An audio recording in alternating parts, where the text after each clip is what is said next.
So if you are new to split step, a common things I often hear is that I'm trying to do a split step, but I feel like the split step is actually slowing me down. And I thought today I want to discuss two main reasons why people feel that way, and I want to see if it resonates with you. So yeah, welcome to the channel, Badminton for Kids. It's been here. I'm doing it in my own home just before I go out and do some painting of my rental. That's why I have all the dirty gear ready to go and paint. So split step. Now split step is so important to allow you to basically to put some energy into your start, your base, to push you off into whatever position you want to go next, right? So why is that people who are learning to do split step find it actually slow their game down rather than speed the games up, which kind of like opposite of what it's supposed to do? So there are two reasons why, but before I tell you the reason, let's go back to trying to understand why we do split step in the first place. So when you play badminton and you get ready for the shot, when you don't do split step, essentially you are static, stationary. There's no momentum, there's no energy. And suddenly you have to push your whole body in whatever direction you have to go. And you have to push it in a very explosive manner to able to get to the shuttle nice and fast. So the purpose of split step is to really give a bit of energy and momentum to allow you to push off. So imagine if there's a springboard underneath you and you basically jump on the springboard to then allow the springboard to push you off. And that's how the split step can help you to get to the next shot so fast. So that's principle number one. Principle number two is about learning when you do split step. Okay, when you play against, especially as you get high and high level, when the shot come to you with badminton, especially with a better player, they can disguise their shot right to the last minute. So their swing setup is the same, and you have no idea if they're going to hit a fast, a clear, a drop, a slice, a reverse slice, or whatever. You just have no idea.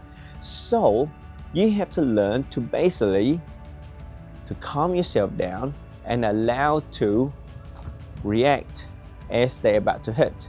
And as a game involves rallies, you have to basically almost like allow yourself, your movement and your game, to follow the rhythm of your opponent players. So what do I mean by that?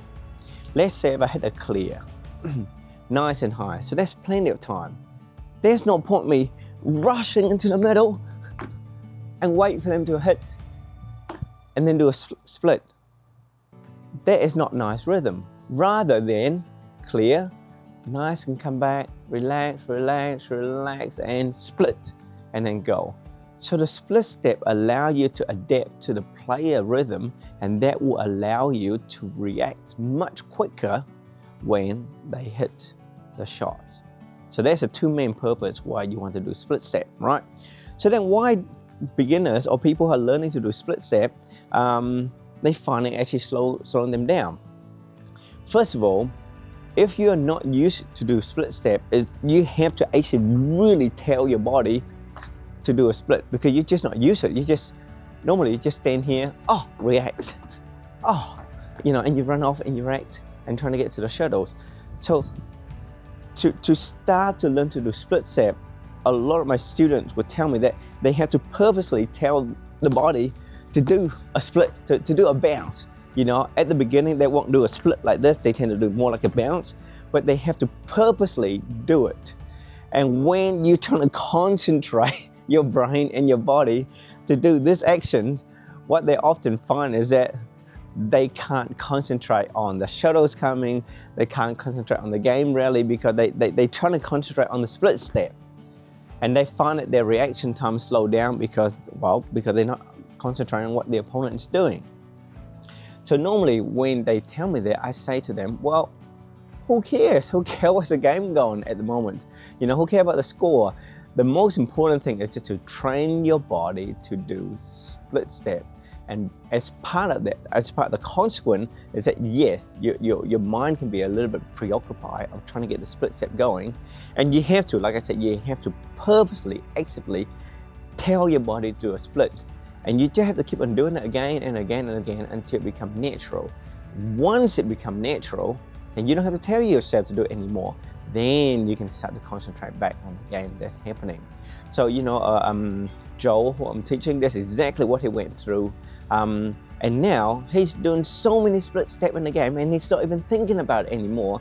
And he's now telling me how he's a lot more stable. He feels like his reaction time is a lot faster now that he has his split step ingrained in his body.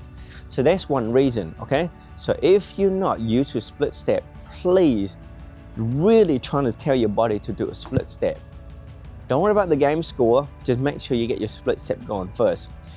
So when I teach kids, I normally try to tell them, in a game, like in a set of badminton, if you can, try to see if you can do one good split step, right? Trust me, you might think it's easy, just one split step, but if you're new to doing split step, it's actually really, really hard. So make sure you can play a set and look back and say, yeah, I did one good split step. And once you do one, let's next set, trying to aim for 2 split steps. And you just increase the number of split steps to maybe 10 to maybe 15 or whatever per set until you feel like, oh yeah, I'm actually doing it naturally now. And so that's a really good thing, right? The second thing why split step will slow you down at the beginning while you're learning is that often it's a timing of the split step that actually slow them down, okay? So obviously when you do a split step, the whole purpose is to land and move. So if you have a springboard underneath, go back to that springboard idea. After you land on the springboard, that springboard, which is going to push you off immediately, right? It's not going to stop, it's not going to hold you down or anything. It's going to land and push you off. So in another word, in a game of badminton, that's the whole point as well. When you land, you have to know where you're going. If you don't know where you're going and you land, you're still not moving because you still don't know where you're going, right? Or if you move too early or whatever, you tend to go in the wrong direction. And normally in a game of badminton, that really slows you down. When there's like hesitation, undecisiveness, that really stop you from moving off, and it takes a long time and a lot of energy to recover and go in the right direction. What if you watch the amazing player like Anse Young and Kento Momota especially? Recently on YouTube, there was a game between Anse Young and Kento Momota. So awesome to see. And you will see a lot of them, there's very, very minimal amount of hesitation. Most of the time, they'll be like this, coming back. Oh, yeah. Like, they hardly spend any time stuck in the middle. They always know where they're going. And that is because the timing of their split step is done in a way that by the time they land, they know where they're going. So you have to make sure you work on the timing of your landing so that you're able to know where you're going and push off. So some of the beginners, they tend to land too early. So if they land too early, they're still gonna wait for the shuttle to get hit, and then they have to go wherever they need to go. By then, you lost all the energy in your split step, so you're basically pushing off from a static position. On the other side, if you land too late and the shuttle already crossed the net and nearly about to land, and you haven't even done your split step, boom, the shuttle already landed, and you go, oh, the split step's not helping. I'm not getting there. I'm not getting to the shuttles. And that will be one of the big reasons why, is that you're landing too late, okay? So when do you land when you do a split step? So I normally teach my students, and this is purely from me observing, people like Kento and stuff in super slow motion, and actually see when they land to compare to when the shuttle being hit. So this kind of makes sense to me. You want to look at the opponent.